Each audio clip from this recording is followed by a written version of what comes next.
Hello, আসসালামু আলাইকুম। আমি আজকে যে লাইভটা করতে আসছি, এই লাইভটা করতেছি হলো যে আজকে যে নারায়ণগঞ্জে যে আন্দোলনটা হয়েছে, ওই ইমাম হাসান তাইমের খুনিদের যে বিচারের আওতায় আনার জন্য সেই ব্যাপারেই কিছু কথা বলতে আমি চাচ্ছি। যেটা হচ্ছে যে আমার যে বক্তব্যটা হচ্ছে যে আসলে একটা বিচারের কিছু একটা প্রক্রিয়া আছে।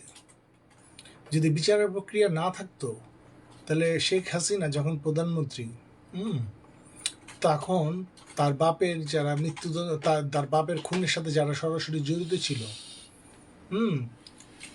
তাদেরকে সে তো ডাইরেক্ট নিয়ে গুলি করে মেরে ফেলতে পারত। সে তো তখন প্রধানমন্ত্রী ছিল এবং সে তো খুবই ক্ষমতাধর একজন প্রধানমন্ত্রী ছিল। তো শেখ হাসিনা কিন্তু কাউকে মানে ওই বিচারের বহির্ভূতভাবে গিয়ে তার বাপের খুনিদের কিন্তু হত্যা করেনি। তার বাবার যে তার বাবার মৃত্যুর জন্য বা তার বাবার যারা খুন করছে তাদেরকে সে বিচারের আওতায় আইনেই কিন্তু তাদেরকে মৃত্যুদণ্ড হয়েছে, তাদের বিচার করছে। তো এখন যে কথাটা আমি বলতে চাচ্ছি সেটা হচ্ছে যে যেই বাচ্চাগুলো আজকে মারা গেছে তাদের জন্য আমার অনেক আমি অনেক তাদের জন্য আমি অনেকটাই দুঃখ ফিল করি তাদের জন্য, যে এই বাচ্চাগুলো এইভাবে মারছে। একটা স্বাধীন দেশে এইভাবে পুলিশ কখনো কাউকে মারতে পারে না, ঠিক আছে? সেখানে পুলিশ মারছে এদেরকে। তো মারার পরে যে আসলে যে আমরা দেখলাম যে লাশের ভ্যানের মধ্যে আগুন জ্বালাই দিছে, ঠিক আছে? এই খুনগুলো আমাদেরই বাচ্চা কাচ্চাদের করা হয়েছে, ঠিক আছে? আমাদের মেয়ে, আমাদের ছেলেদের খুন করা হয়েছে, ছোট ছোট বাচ্চাদের খুন করছে। কিন্তু একটা বিচারের একটা প্রক্রিয়া আছে, সেই প্রক্রিয়াটা কি আমাদেরকে জানতে হবে। সেই প্রক্রিয়াটা হচ্ছে যে এইটাকে একটা পুলিশ কেস হইতে হবে। এখন আজকে যে আমি জানি না তামিম হাসান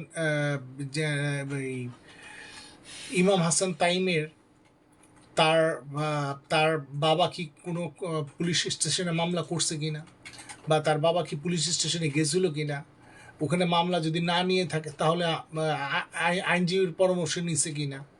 আমি আমি ইমাম হাসান তাইমের বাবাকে বলবো যে আপনি আমার সাথে যোগাযোগ করেন, যদি পুলিশ মামলা নিয়ে না থাকে আমি সেই ব্যবস্থা নিব, ঠিক আছে? কিন্তু আপনারা যেটা করতেছেন সেটা কি করতেছেন, ঢাকা চিটাগাং মহাসড়ক, এটা তো একটা বাংলাদেশের একটা সবচেয়ে বড় মহাসড়ক। এই সড়কটা যদি আপনারা অবরোধ করেন, ঠিক আছে, আপনারা এই গভর্নমেন্টকে আপনারা একটা একটা অ্যাম্বারেস সিচুয়েশনের মধ্যে ফেলতেছেন, ঠিক আছে? এখন একটা জিনিস, একটা মানুষ খুন হইলে এটা বিচার করার জন্য একটা যথাযথ প্রক্রিয়া হইতে হবে। একটা পুলিশ কেস হইতে হবে, একজন ইনভেস্টিগেশন অফিসার নিয়োগ হইতে হবে। সেই ইনভেস্টিগেশন অফিসার সে তদন্ত করবে কোন কোন পুলিশ অফিসার জড়িত ছিল, কোন পুলিশ অফিসার গুলিটা চালাইছে, এবং কে কে ওই ঘটনা স্পটে ছিল, এবং কে কে দেখছে, কোন কোন মানুষ সাক্ষী আছে। এইগুলো পুলিশকে তার পুঙ্খানুপুঙ্খভাবে তার চার্জশিটের মধ্যে বিশ্লেষণ করে দিতে হবে। আর চার্জশিটের মধ্যে যদি বিশ্লেষণ করে দেওয়ার পরেই তারপরেই আপনার যেটা হইতে পারে, তখন সে চার্জশিট সাবমিট করবে। চার্জশিট সাবমিট করার পরে তখন আপনার কোর্ট সেই চার্জশিট অনুযায়ী চার্জশিট গ্রহণ করবে। তারপর আপনার জবানবন্দি নিবে, সাক্ষীদের জবানবন্দি নিবে। জবানবন্দি নেওয়ার পরে ডিফেন্স লয়ার যে আছে, যে আসামির পক্ষের লয়ার, তারা এই সাক্ষীকে জেরা করবে।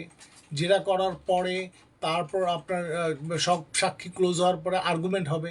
আর্গুমেন্ট হওয়ার পরে জাজমেন্ট হবে।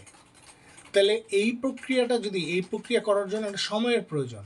আর একটা তদন্ত তো একদিনে করা সম্ভব না, এক মাসেও করা সম্ভব না।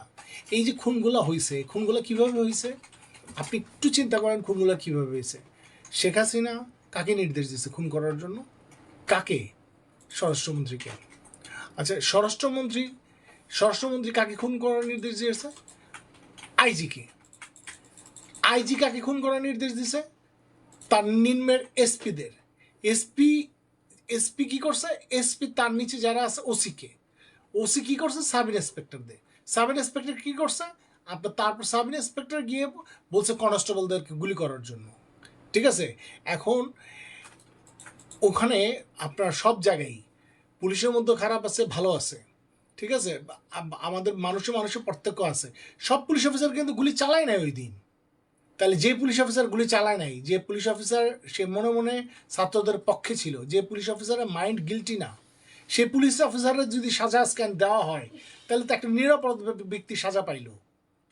তাহলে আমরা প্রকৃত অপরাধীদের যদি সাজা আমরা দিতে চাই, তাহলে আমাদের কি করতে হবে? তাহলে আমাদেরকে পুলিশকে সময় দিতে হবে, পুলিশ তার তদন্ত করবে, তদন্ত করার পরে, তদন্ত হওয়ার পরে তারপর আপনার একটা তদন্ত চার্জশিট দাবি করবে, চার্জশিট সাবমিট করবে। ঠিক আছে, আজাদ ভাই আপনি আমার লাইভ দেখতেছেন ভাই, আপনার মধ্যে তো বিজ্ঞ একজন লয়ার আমার লাইভ দেখতেছেন, I am proud, thank you. ঠিক আছে, হাকিম সাগর ভাই থ্যাংক ইউ, আমার লাইভ দেখতেছেন, এই জন্য আপনাদের ধন্যবাদ। ঠিক আছে, আমি একটা মানুষ, যাই হোক। তো তো যে ঘটনাটা ঘটছে আজকে, না আজকে যে ঢাকা চিটাগাং রোডটা যে বন্ধ করে দিল, এটা বন্ধ করে দিক, এই যে এখন এই গভর্নমেন্টটা এমনি একটা প্রেশারের মধ্যে আছে। আপনারা আজকে আজকে গতকালকে যে শেখ হাসিনার যে একটা আপনার কথোপকথন যেটা লিক হয়েছে, আপনারা সেটা শুনছেন তো? সে বর্ডারের পাশেই আছে, সে বাংলাদেশে ঢুকার চেষ্টা করতেছে, সে মানে সে যত রকম যত যা যা করার আছে তার জীবনের সব কিছু করবে। এই যে পানি ছাইরা যে ফেনীতে ডুবাইলো, কুমিল্লা ডুবাইলো, যে বাংলাদেশের বন্যা পরিস্থিতি করলো, এটার মধ্যে কি আপনারা মনে করেন যে শেখ হাসিনার কোনো হাত ছিল না? এখনই হাসিনার হাত ছিল না? এটা আপনার ভাবলে এটা ভুল করবেন। ঠিক আছে, তো যাই হোক, যেটা আমি বলতে চাচ্ছি যে আমরা এই সরকার, এই যে বর্তমানে যে সরকারের প্রধান উপদেষ্টা ডক্টর ইউনূস স্যার, ওনার বিরুদ্ধে 13টা মামলা করে রাখছে শেখ হাসিনা। ঠিক আছে, তো তো আপনাদের মনে রাখতে হবে, যদি আপনারা এই খুনের বিচার চান, এই গভর্নমেন্টকে একটু নিঃশ্বাস নেওয়ার সুযোগ দেন, এবং আপনারা পুলিশ তো এখন আপনারা তো জানেন 80% নিয়োগ পুলিশের ছিল আপনার গোপালী পুলিশ। এখন এই পুলিশদেরকে যদি এখন এদের কাছে যদি এই খুনের তদন্তর ভার দেওয়া হয়, আপনার তদন্তটা সুষ্ঠু হবে। আর পুলিশ অফিসারের তদন্তর উপরেই কিন্তু পুরো বিচারটা নির্ভর করবে। আপনি যদি মনে করেন যে যে একটা খুনের যদি খুন হয়েছে, সেই একটা খুনের যদি বিচার আপনারা প্রপারলি পেতে চান, তাহলে আপনার সুষ্ঠু তদন্তের প্রয়োজন। সুষ্ঠু তদন্তটা করার জন্য একটা পুলিশ অফিসারকে সময় দিতে হবে। একটা পুলিশ অফিসার একদিনই তদন্ত করতে পারে না। একটা পুলিশ অফিসারকে আপনার ওই দিন ঘটনাস্থলে কে কে ছিল তাদের নাম নিতে হয়, তা গোপনে নিতে হয়। সে সরাসরি গিয়ে জিজ্ঞেস করলেই বলে না, গোপনে গোপনে গিয়ে তার তদন্ত করতে হয়। এই তদন্ত করে চার্জশিটের মধ্যে লিখতে হয় এই আসামিরা ছিল, এই সাক্ষীগুলো ছিল, সেই চার্জশিটটা তাকে সাবমিট করতে হয়, কোর্টে তাকে অ্যাকসেপ্ট করতে হবে, তারপর চার্জ গঠন হবে, তারপর সাক্ষী হবে, তারপর জেরা হবে, আর্গুমেন্ট হবে, তারপর আপনার আপনার জাজমেন্ট হবে।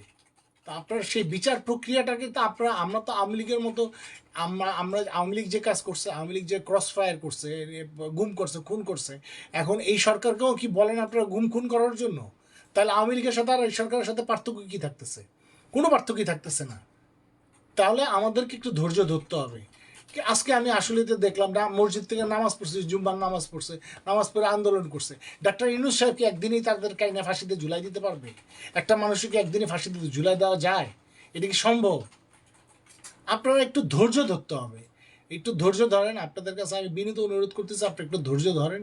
ধৈর্য ধরলে ইনশাল্লাহ এই সরকার আপনাদেরকে একটা ন্যায় বিচার আপনারা পাবেন। কারণ যে বাচ্চাগুলো মারা গেছে, এখনও তাদের ভিডিওগুলো আমি দেখলে আমার চোখ থেকে পানি বের হয়ে আসে। ঠিক আছে, কারণ এইভাবে আমার ছেলের বয়সও কিন্তু এই বাচ্চাদের বয়সের সমানই, এই বাচ্চাদের বয়সের সমান। ঠিক আছে, তো আজকে যদি আমি বাংলাদেশে থাকতাম, তাহলে আমার ছেলেও হয়তো বা আমার না জানাই আন্দোলনে যেত, আমার ছেলেও হয়তো বা গুলি খাইতে পারতো। ঠিক আছে, তাহলে আমি আমি বলবো যে যে যে বাচ্চারা মারা গেছে, আমরা সবাই দুঃখিত, সবাই ব্যতীত। বাংলাদেশে আরেকটা স্বাধীনতা যুদ্ধ হয়েছে। ঠিক আছে, এবং এই যুদ্ধটা আমি বলবো যে 71-এর যুদ্ধের চেয়ে বেশি। 71-এ পাকিস্তানিরা আমাদেরকে মারছে, আর এই যুদ্ধে বাঙালিরা আমাদের মারছে। ঠিক আছে, এই বাঙালি এবং হিন্দু মারে নেই, মুসলমানরা মারছে। মুসলমান আর এক মুসলমান আরেক মুসলমানের ভাই, এটা আপনার নবী করিম সাল্লাল্লাহু আলাইহি ওয়াসাল্লাম এই কথা সবসময় বলছে। সেই সেই মুসলমানরা খুন করছে, আপনি বলেন তাহলে এইটাও সবচেয়ে বড় স্বাধীনতা যুদ্ধ, যে যুদ্ধ আমরা জয়ী হয়েছি। ঠিক আছে, তাহলে এই স্বাধীনতাকে ধরে, স্বাধীনতা অর্জন হচ্ছে স্বাধীনতা রক্ষা করা বড় কঠিন। এই স্বাধীনতাকে যদি আমাদের রক্ষা করতে হয়, আমাদেরকে একটু ধৈর্য ধরতে হবে। ধৈর্য ধরলে ইনশাল্লাহ আমি আমি আশা করি যে আপনারা ন্যায় বিচার পাবেন। এবং আপনারা, আমি আপনাদের আমার এই ভিডিওর মাধ্যমে প্রত্যেককে বলবো, যাদের বাচ্চা কাচ্চা মারা গেছে, যাদের নিখোঁজ আছে, ঠিক আছে, আপনারা প্রত্যেকে পুলিশ স্টেশনে যান, খুনের মামলা করেন, ঠিক আছে, আপনারা ওই সংশ্লিষ্ট থানার ওসির বিরুদ্ধে মামলা করেন। পরবর্তীতে তদন্তে ওই ওসি বলবে যে কে কে ওই দিন ওই ডিউটিতে ছিল, কে কে গুলিটা চালাইছে, ঠিক আছে। আপনারা মামলা করেন, ঠিক আছে, যে মারা গেছে আপনারা মামলা করেন, তদন্ত হোক, চার্জশিট সাবমিট হোক, আন্তর্জাতিক অপরাধ ট্রাইব্যুনাল এদেরকে বিচার করা হবে ইনশাল্লাহ, ঠিক আছে। আমি এটুকু বলতে পারি। তবে আপনারা দেশে অরাজকতা সৃষ্টি করেন না। ঢাকা চিটাগাং মহাসড়কটা আপনারা চেষ্টা করেন যাতে ঢাকা চিটাগাং মহাসড়কটা যাতে সুন্দরভাবে যাতে এটা পরিচালনা হয়, এবং যত মহাসড়কগুলো আছে সবগুলো যাতে ভালোভাবে চলতে পারে। দেশের কোনো রকম অস্থিতিশীল পরিস্থিতি যাতে না তৈরি করতে পারে, কোনোভাবেই যাতে কেউ কোনো অস্থিতিশীল পরিস্থিতি না তৈরি করতে পারে। আমরা একটু ইউনূস সাহেবকে একটু সুযোগ দেই, অ্যাটলিস্ট তাকে 6টা মাস সুযোগ দেই, তারপর দেখি আমাদের কি হয়। ভালো রেজাল্ট না হলে তো আমাদের অপশন আছেই, ঠিক আছে। বাট বিফোর দ্যাট আমি সবারই রিকোয়েস্ট করবো একটু ধৈর্য ধরার জন্য। আর যদি কারো মনে হয় যে আমার কথাগুলো গুরুত্বপূর্ণ, তাহলে প্লিজ আমার লাইফটাকে শেয়ার করে দিবেন। কারণ আমি চাই লাইফের মাধ্যমে প্রত্যেকটা মানুষ ধৈর্যশীল হোক, ঠিক আছে। খুনের রাজনীতি থেকে আমরা সরে আসি, ঠিক আছে। হিংস্র রাজনীতি থেকে সরে আসি। আওয়ামী লীগ, বিএনপি, জামাত সবই আমাদের ভাই, সবই আমাদের দেশের লোক, ঠিক আছে। আমরা শেখ হাসিনা যে কাজ করছে, সে বিএনপির মানুষকে গুলি করছে, ও জামাতের মানুষকে গুলি করছে, তার কাছে বিএনপি আর জামাতের মানুষ ছিল কুত্তা। কিন্তু আমরা ওইটা বলবো না। বাংলাদেশে আওয়ামী লীগ করুক, আর আওয়ামী লীগের সাথে যত দলের যত যারাই ছিল, সবাই আমাদের দেশের লোক, সবাই আমার ভাই, সবাইকে আমি বিনীত, সবাই। এবং যদি কেউ অপরাধ করে থাকে, সে আওয়ামী লীগের হোক, বিএনপির হোক, জামাতের হোক, তাকে আইনের আওতায় আইনে আমরা তাকে শাস্তি দিব। কিন্তু দেশে কোনো রকম অস্থিতিশীল পরিস্থিতি আপনারা তৈরি করবেন না। আসসালামু আলাইকুম। শেষ এই কথা বলে আমি রাখলাম। সবাই আমার পোস্টটা যদি পারেন একটু কাইন্ডলি শেয়ার করে দিবেন। আসসালামু আলাইকুম।